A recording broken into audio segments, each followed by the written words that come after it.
Hola, a nuestro grupo nos corresponde hablar sobre la ataxia espinocerebral tipo 8 o también denominada la ESCA-8.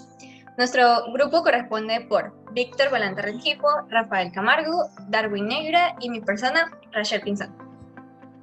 Vamos a comenzar hablando de esta enfermedad y para conocerla o para saber más de esta tenemos que explicar el término ataxia. Y el término ataxia no es más que la falta de control muscular y de la coordinación de los movimientos que nosotros hacemos normalmente. Esta enfermedad se caracteriza por ser una enfermedad neurodegenerativa y progresiva. Esto quiere decir que a medida que el paciente va avanzando en su edad, va avanzando la enfermedad. También encontramos que esta literalmente se localiza por una degeneración en la parte de la coordinación locomotriz. Esto quiere decir que el paciente va a tener dificultades tanto para hablar, como para caminar, como para comer.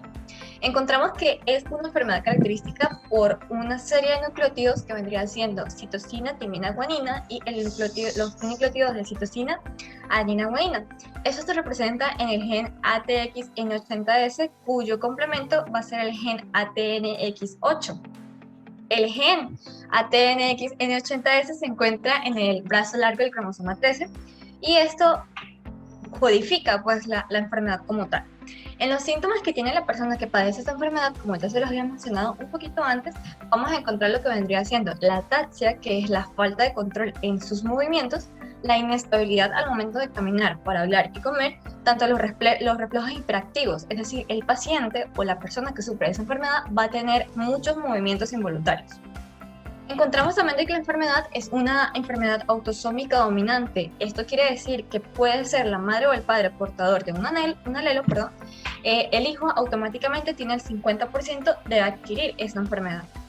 Las características clínicas, y esto más que todo es en la parte de la historia de esta enfermedad, y encontramos que en el año de 1999 hubo un estudio realizado a una familia entre las edades de 18 a 65 años con características de esta enfermedad, donde se dio a entender que tenían un problema de ataxia en su parte de la en la parte espinocerebral.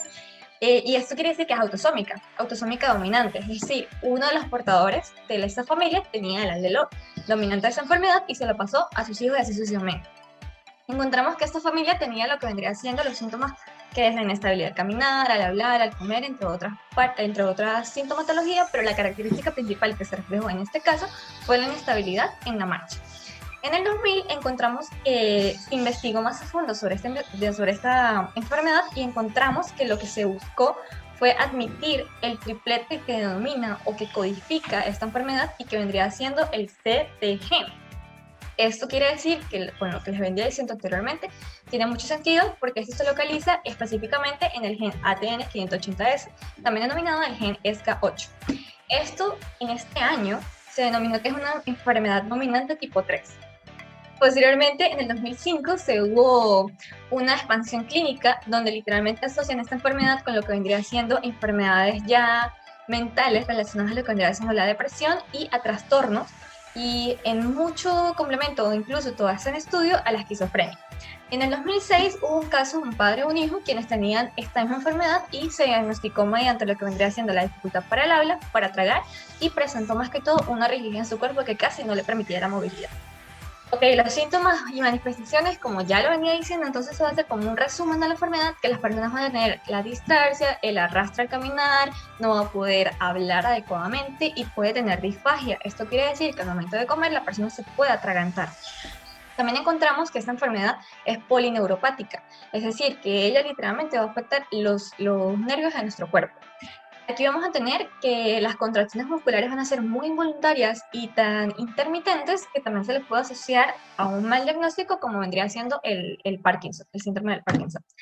También tenemos que los pacientes van a tener la oftalmoplegia o la diplopía, que vendría siendo que el paciente puede tener visión doble y también se da a que el paciente pierde como tal el nervio ocular o del ojo, que esto le ocasiona que tenga muchos movimientos involuntarios de este. Dentro de la enfermedad hay dos cromosomas que se ven afectados. El cromosoma 13 del brazo largo, región 2, banda 1, donde aquí se encuentra el gen ataxina 8 o proteína ataxina 8, y el cromosoma 13 del brazo largo, región 2, banda 1, subbanda 3, subbanda 3, donde se encuentra el gen ataxina 80S.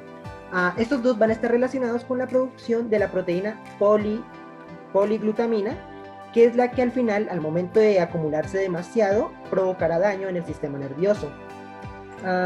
Ya continuando con lo que es la parte del espectro, en casos de una persona normal, van a producir 50 tripletes, entre 15 a 50 tripletes de CAG, que es lo que se debe producir. Y en casos de espectros o de repeticiones, ya en la parte de premutación, pueden haber repeticiones entre 50 a 70 tripletes. Y ya en casos donde la mutación se ha desarrollado o pueda desarrollarse, van a ser de 85 a 250 e incluso pueden llegar a ser mayores a 500 o mayores a 1000. Esto debido a que esta enfermedad tiene la característica de que cada vez se hereda a la siguiente generación. Van a haber mayor número de tripletes entre los hijos, nietos y siguientes generaciones, y también van a presentarse los síntomas en una edad más temprana. Para realizar el diagnóstico en las personas con la ataxia espinocerebral tipo 8 se van a seguir ciertos patrones o que se presenten ciertos síntomas. En primer lugar, que se presente la ataxia espinocerebelosa, que se presente una ataxia de progresión lenta. También, como ya lo habíamos mencionado anteriormente, se va a presentar una disartria caracterizada por una lentitud que va a ser prolongada cuando se esté hablando. También se va a presentar una instabilidad en el tronco y también, ya lo habíamos mencionado anteriormente, unos reflejos tendinosos que van a ser hiperactivos, por lo cual también a veces como que lo relacionan con la enfermedad de Parkinson. Y que se encuentren antecedentes familiares de ataxia con una ocurrencia única, que pueda ser de herencia autosómica recesiva y autosómica dominante. Para poder diagnosticar esta enfermedad por medio de pruebas genéticas, se van a tener que, cuando se presenta en el gen ATXN80S, se va a presentar en la dirección CTG. Y cuando va a ser en el gen ATXN8 se va a presentar en la dirección CAG. Además, también se puede dar por diagnóstico diferencial al descartar otros tipos de ataxias. Okay. La enfermedad como tal no posee una cura, pero sí tiene un tratamiento que se basa de las manifestaciones clínicas. Aquí se utilizan los bastones y andaderas para acomodar el área de los pacientes y que estos tengan una mayor comodidad y seguridad, además de que tienen distintas terapias. Y aunque para el habla esto no tiene como tal una progresión de la enfermedad, pero se puede hacer más tratable. Siguiente. Ok. Y en el consejo genético, en el riesgo de que puedan sufrir los familiares del propósito, es decir, del individuo que se estudia, o puntos que puedan tener en cuenta, aquí se tiene como tal que como mínimo uno de los padres del afectado tiene el alelo expandido, es decir, el antivoz o ATXN8, y que el padre también puede o no presentar síntomas dependiendo de la expansión del alelo y la presentación de este mismo. Las diferencias intergeneracionales también pueden ser muy importantes en la diferenciación de la penetrancia. Como tal, si quien tiene el alelo expandido es la madre, debido a la inestabilidad del alelo, casi siempre termina con una expansión cuando hay una transmisión materna. Por otra parte, cuando hay una transmisión paterna, por lo general el alelo tiende a disminuir en su número de repeticiones, pero aún así sí hay que tener en cuenta que se pueden transmitir por ambos padres. Los hermanos del individuo podrán como tal tener un 50% de probabilidad de heredar el alelo, ya teniendo en cuenta que uno de los padres tiene una expansión. No se puede saber acertadamente si se desarrollará la enfermedad o los síntomas con severidad, o si como tal va a tener una progresión de la misma enfermedad en los hermanos. Y bueno, respecto a los hijos, tenemos que cada uno de los hijos del individuo tendría un 50% de probabilidades de desarrollar la enfermedad, al igual que con los hermanos. No hay forma de determinar aquí cuál podría desarrollar síntomas, ni siquiera con la historia familiar o con el conocimiento del tamaño de la repetición. El riesgo de otros miembros de la familia siempre va a depender plenamente del estado genético de los padres o de la misma persona. Ya si los padres presentan el alelo expandido a los hijos, estos estarán en peligro. Y un dato para acabar, acerca de la ataxia espinocerebelosa 8, esta es una enfermedad de progresión bastante lenta, que en general empieza en la edad adulta. Es mucho más común en Finlandia, donde se descubrió originalmente, y cuando la mutación se hereda de la madre, existe el riesgo de anticipación.